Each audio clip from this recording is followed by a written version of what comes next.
So a shift register is a unit used for storing the data temporarily.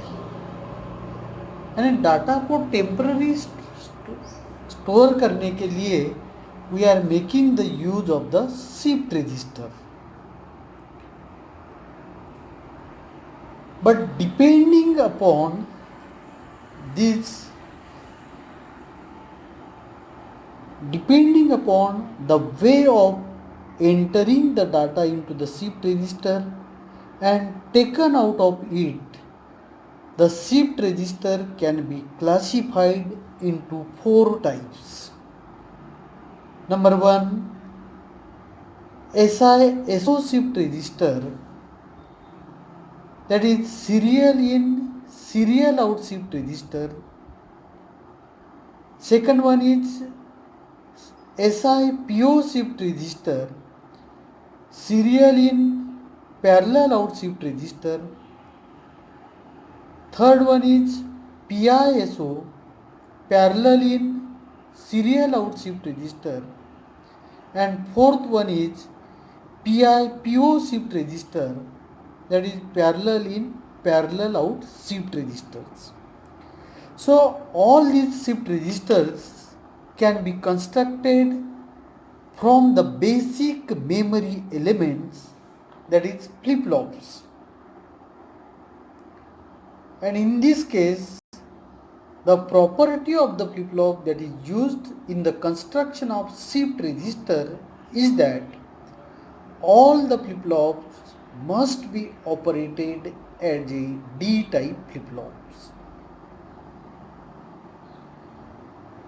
जैसा कि अपन ने पढ़े counter में all the flip-flops must be operated as a T-type flip-flop, but in case of shift register or while constructing a shift register, all the JKMS flip-flop must be operated as a D-type flip-flops. Now we are going to study the first type of shift register. That first type of shift register is nothing but 4-bit serial in, serial out shift register. 4-bit serial in, serial out shift register.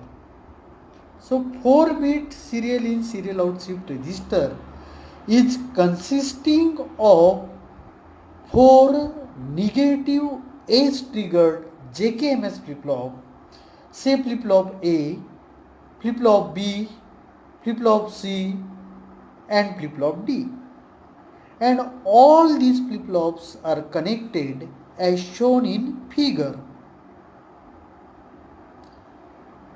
So this figure shows a 4-bit serial in, serial out shift register, and how these connections can be taken are shown in the diagram.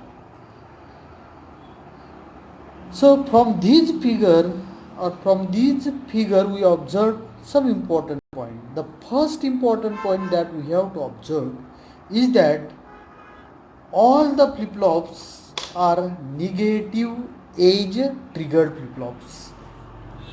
So as all the flip-flops are negative age triggered flip-flops, that's why these flip-flops responds at the falling edge of the clock pulse.